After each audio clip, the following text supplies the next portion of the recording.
राधे राधे दोस्तों, स्वागत है आपका हमारे YouTube चैनल भक्ति की शक्ति ज्ञान के साथ में। दोस्तों, आज की इस वीडियो में हम आपको भगवान विष्णु और उनके एक सच्चे भक्त की कहानी बताएंगे। एक गांव में भोला नाम का एक गरीब ब्राह्मण रहता था। उसे शास्त्रों का बहुत ज्ञान था।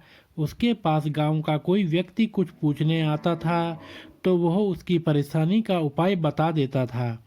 एक दिन उसकी पत्नी सुधा ने कहा, सुनो जी, आप जो सबको उपाय बताते रहते हो, यह सब लोगों को मूर्ख बनाते हो, या इस सब में कोई सच्चाई भी है? भोला बोला, तुम मेरी धर्म पत्नी होकर मेरी शिक्षा पर प्रश्न चिन्ह लगा रही हो। मेरी बात कभी झूठी नहीं होती। तो सुधा ने कहा, अपने लिए कोई उपाय क्यों नहीं करते? तुम्हें दिखाई नहीं दे रहा हम कितने गरीब हैं? भोला बोला, अमीरी गरीबी की माया तो मेरे श्री हरि जाने, लेकिन एक बात है, उन्होंने आज तक हमें भूखा सोने नहीं दिया। तो फिर उसकी पत्नी ने कहा, एक दिन ऐसा भी आएगा कि गांव में आपको कोई नहीं पूछेगा, तब भूखा ही सोना पड़ेगा। इसी तरह भोला भगवान विष्णु की भक्ति में लीन रहकर गुजर बसर कर रहा था। तभी एक दिन उसके पास एक सेठ जी आए। उन्होंने कहा, भोला, मेरे पास बहुत पैसा है, लेकिन सुख भोगने के लिए संतान नहीं है। मेरा क्या कसूर है जो मुझे संतान का सुख प्राप्त नहीं हो रहा है?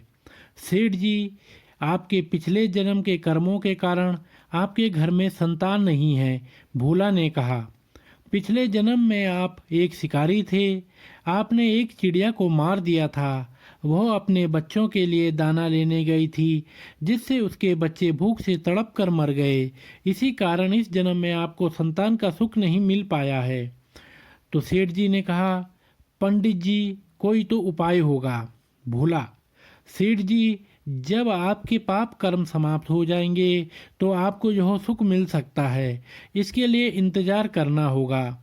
सेठ जी, मैं आपका घर धन से भर दूंगा, किंतु मेरे घर में संतान होने का उपाय बता दीजिए। यह सुनकर भोला को गुस्सा आ गया। उसने कहा, तुम मुझे धन से खरीदना चाहते हो? चले जाओ यहाँ से। उसके जाने के बाद सुधा ने कहा, जब वह सेठ धन देने को तैयार था तो तुम्हें क्या हो गया था? उसे उल्टा सीधा कुछ भी उपाय बता देते। तो भोला ने कहा, श्री हरि विष्णु का भक्त हूँ, झूठ बोलकर पाप की कमाई नहीं कर सकता। यदि तुम्हें मेरे साथ रहना है तो रहो, नहीं तो चली जाओ यहाँ से। यह सुनकर सुधा को बहुत गुस्सा आया, लेकिन वह कुछ नहीं बोली और चुपचाप अपने घर के कामों में लग गई। जिस दिन से वे सेठ जी गए, उस दिन से गांव वालों ने भोला के पास आना बंद कर दिया, क्योंकि सेठ जी ने पूरे गांव में जाकर कहा कि वह तो लोगों को मूर्ख बनाकर पैसा ठगता है। ऐसी बातों को सुनकर गांव वाले भोला का विरोध करने लगे। कुछ समय के बाद भोला और सुधा की भूखे मरने की नौबत आ गई। तब सुधा ने कहा, मैंने तुम्हें कितना समझाया, लेकिन तुम तो अपने भगवान भगवान विष्णु के चक्कर में पड़े हो। अब जब हम जिंदा ही नहीं रहेंगे तो भगवान जी की पूजा कैसे करोगे? कुछ और दिन बीत गए। अब दोनों से उठा बैठा भी नहीं जा रहा था। वो दोनों अपने घर में लेटे हुए थे। तो सुधा ने कहा, लगता है मरने का समय आ गया है।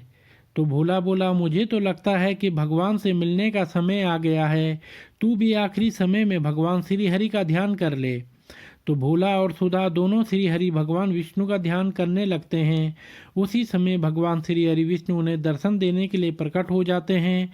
तो भोला भगवान से बोले, अब तो हमारे अंदर इतनी भी हिम्मत नहीं कि आपके श्री चरणों में प्रणाम कर सकें। अब तो आप हमें अपनी शरण में ले लीजिए। तो भगवान विष्णु ने कहा, तुम मेरे ऐसे भक्त हो जो बिना किसी लालच के मेरी भक्ति कर रहे हो। इस कारण तुम्हें इसी संसार में रहकर धर्म की शिक्षा देनी है। तभी भगवान विष्णु की कृपा से भोला और सुधा दोनों पूर्ण रूप से ठीक हो जाते हैं। दोनों को भगवान विष्णु आशीर्वाद देते हैं। विष्णु जी ने कहा, मेरी कृपा से तुम्हें अन्न धन की कभी कमी नहीं होगी। आज से तुम्हारा केवल मेरी भक्ति ही करना है। ऐसा कहकर भगवान श्री हरि अंतर ध्यान हो गए। तो दोस्तों, अगर आपको यह वीडियो पसंद आया हो तो आप हमारे चैनल को लाइक, कमेंट, शेयर, सब्सक्राइब अवश्य करें और बेल आइकन दबाना ना भूलें, जिससे हमारी आने वाली सभी वीडियोस की नोटिफिकेशंस आप तक समय से पहुंचती रहेगी। तो आप सभी मित्रों का बहुत बहुत धन्यवाद।